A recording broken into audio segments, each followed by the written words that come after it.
This is a production of the Ultimate Homeschool Radio Network. Welcome to the Vintage Homeschool Moms Show. Your host, Felice Gerwitz, is an author, a publisher, and your radio show host. She will encourage, educate, and inspire you with answers to your most pressing questions from homeschool, marriage, parenting, and much more. Felice loves to equip moms to live a Christian life because every moment counts. Be sure to visit her website at mediaangels.com. And here's your host, Felice Gerwitz.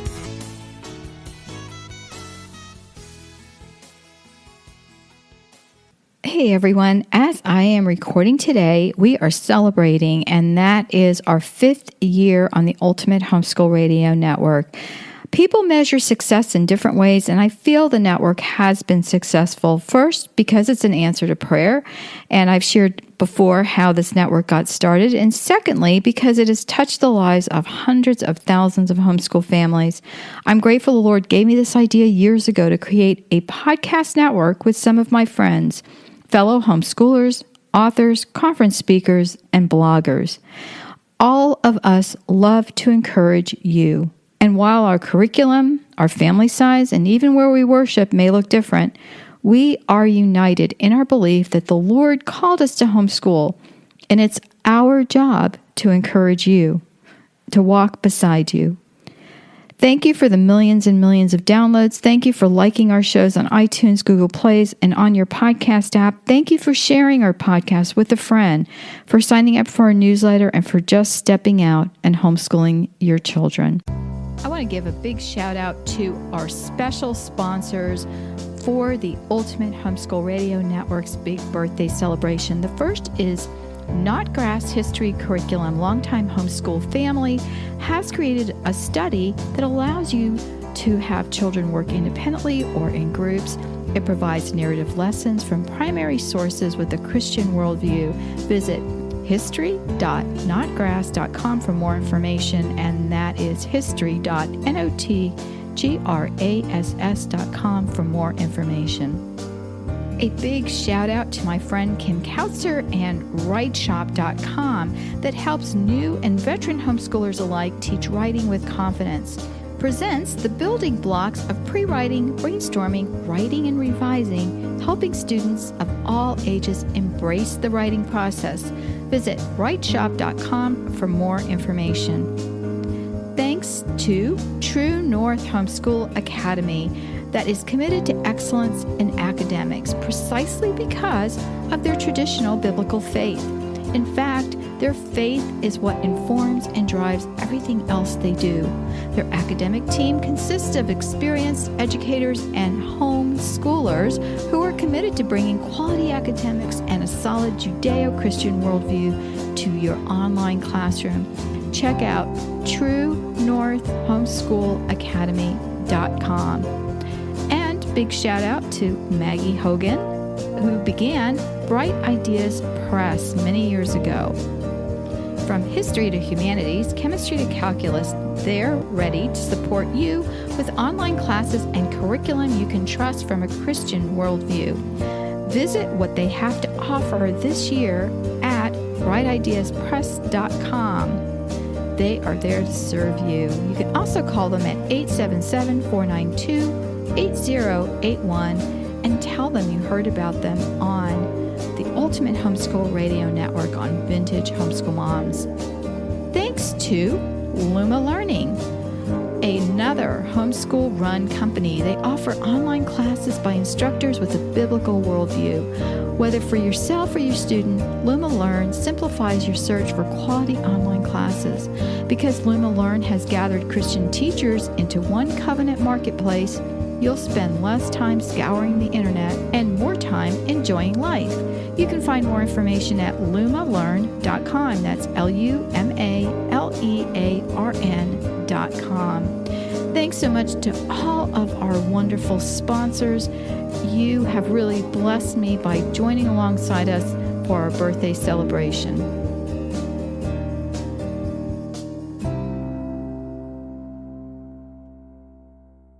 This is podcast number 300, Stress-Free Fall Activities, and you can find the show notes at vintagehomeschoolmoms.com. I can't believe I'm on podcast 300.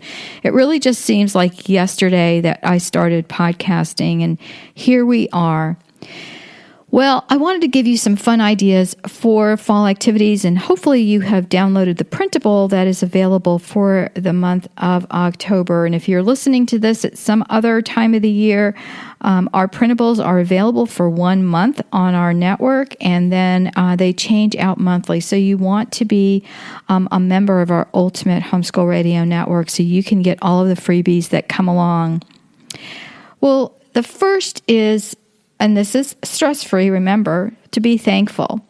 You can have the kids, and I'm going to come up with a lot more that I'm going to share with you on this on next month in November on the same theme of being thankful. But there are so many things you can do, and the time I use being thankful is when the kids complain. So when they started complaining about whatever it was, whether it was not wanting to do their chores or not wanting to do math or whatever it was, I would say to them, tell me one thing you're thankful for. Every evening, we would gather for prayers. I mean, if we were coming home from a sports event or even in the car, we would say our nightly prayers, and everyone had to share one thing they were thankful for. So that is one of the things that is stress-free, definitely, for the month of November.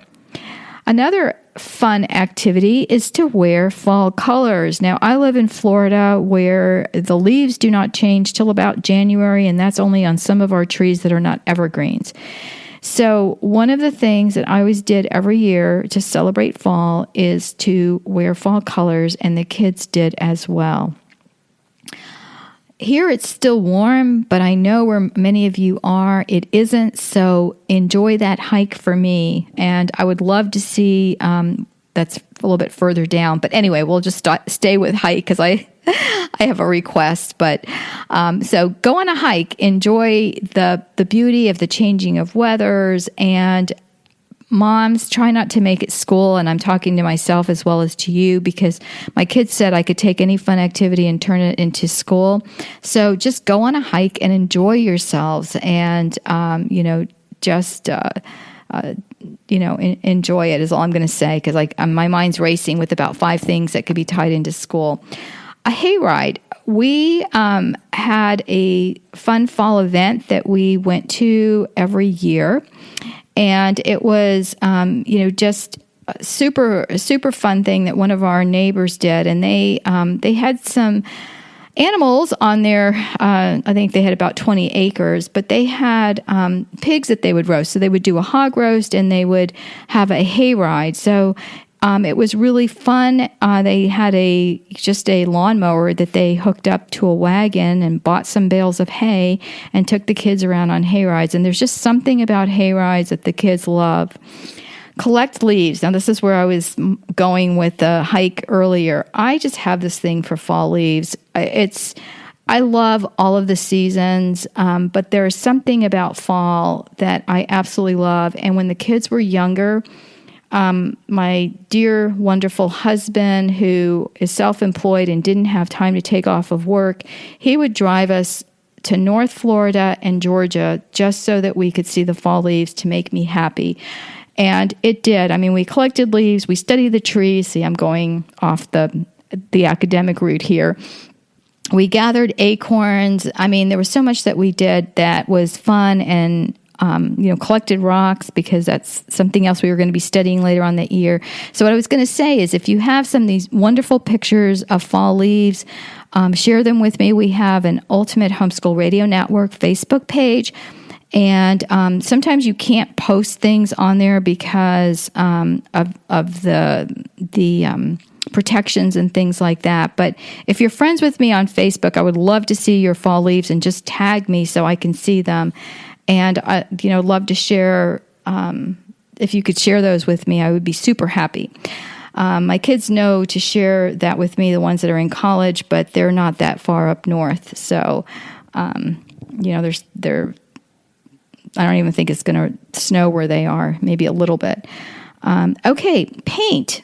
this is such a fun thing to do in the fall. And one of the reasons it is because it can be an outdoor activity. So many times when we try to paint, things get in the way. So a lot of times we would take the paint outside.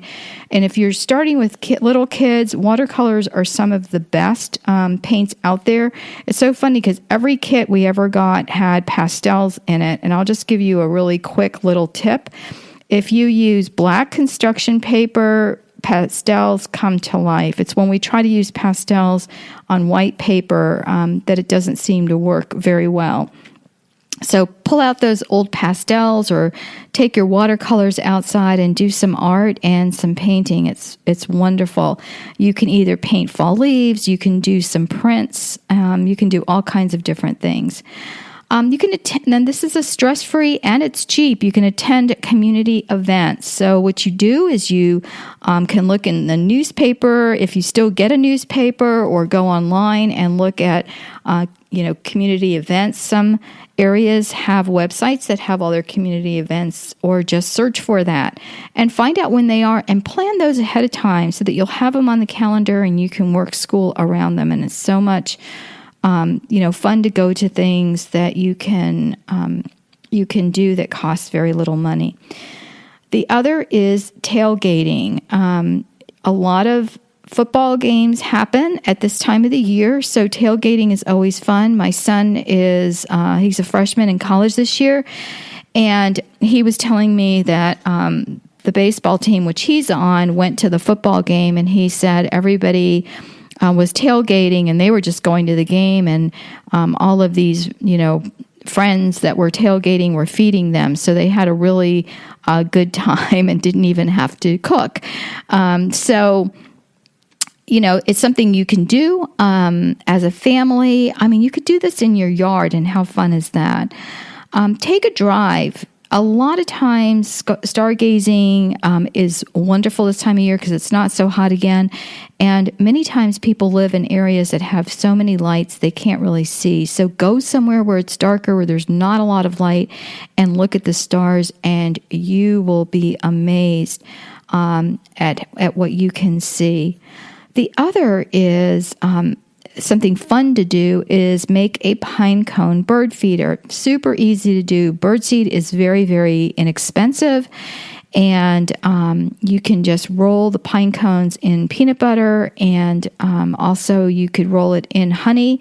The problem with honey is we've done it with both peanut butter and honey, and the thing with honey is it really gets messy, and birds don't necessarily like the honey. You can look up what birds like to eat and go from there. Bake. This is something I enjoy doing, but we make certain different kinds of things, and I have some podcasts coming up that are going to talk about some yummy things that are going to be, one of them is harvest diet tips. I know, right? Fun. But I also am going to do another podcast about harvest time comfort foods. That podcast wrote itself, the other one not so much. But since I'm watching my weight and I'm trying to eat healthy, I'm doing the harvest diet tips for myself. So you guys will get to enjoy that podcast as well. Again, fun things for the kids. Jump in a pile of leaves. If you live in an area that has leaves, unfortunately we do not, and that's where the hay comes in. So the kids could, play around with the hay. Make an apple pie or applesauce. We made homemade applesauce, and as a kid growing up, I actually lived in Canada for 3 years. And we got so many apples. And I remember one time my parents, washed the outsides of the apples. I mean, we were like an assembly line. And then they didn't even peel them, but they did core them. And they boiled them and then ran them through a puree dealie where the I forget what it's called. I'll have to put a link on here. I'm making myself a note. And it was some of the best applesauce ever, and it was kind of pink because of the skin on the apple, which came off. I mean, that wasn't part of, it wasn't pureed with a blender. And so anyway, it was awesome. And I don't even think they put very much sugar and just some cinnamon, and that was really good. Another fun, stress-free activity is to make soup. And if you have little ones, the Stone Soup Bowl or book is a wonderful book, Stone Soup. Get it at the library or look it up, and you may already have it. But it was about a man who didn't have any money for food, and he was traveling. And so he said that he had the most delicious recipe for stone soup, and all he needed was a kettle and a stone. And so he put the stone in, and little by little, all the villagers wanted to, learn about the soup, and they started adding things. Well, soup, tastes much better if you add an onion, and if you add carrot, and if you add meat. And, by the end, it was like a real soup, and everybody agreed that it was the best soup they had ever tasted. So you can do this as a family, brainstorm some things that would make a good soup and try it out. And anything with a stock that starts with onions, to me, tastes yummy. So you can experiment with that. Go-tos that are so much fun are build a campfire and roast marshmallows. That's always fun. We had a display that we put up every year with tiny lights. We went to the store one time, and I think it was like after season, and we found these tiny, tiny little lights that were really inexpensive, and they were battery powered. So we had a bunch of pine cones that we put on a display, and we put the little lights around them. If you live in an area where you can go pick some vegetables or fruit, go do that. Obviously, apple picking. So that is always fun. If you have a corn maze and you can do that, that would be super fun to go to. Take a hot air balloon ride. May not be something you can do, especially on a budget, but if you know where the hot air balloons are, one year we got up at 5 a.m. so we could drive to see them take off, and it was not all of them were able to go up in the air, but the ones that did were breathtaking, and it was really, really fun, and that was super fun activity. Play games. You can do all kinds of outdoor sports, and of course, everybody likes to play football or badminton or anything that you can do, without leaving your yard. And the last is to decorate. It is fall time coming up, and I decorated my house with fall leaves and my fall decorations in September. I know my kids told me it was way too early to do it, but it just makes me happy. And it's like I'm going to do a podcast on some stress-free homeschool tips and some stress-free tips for mom.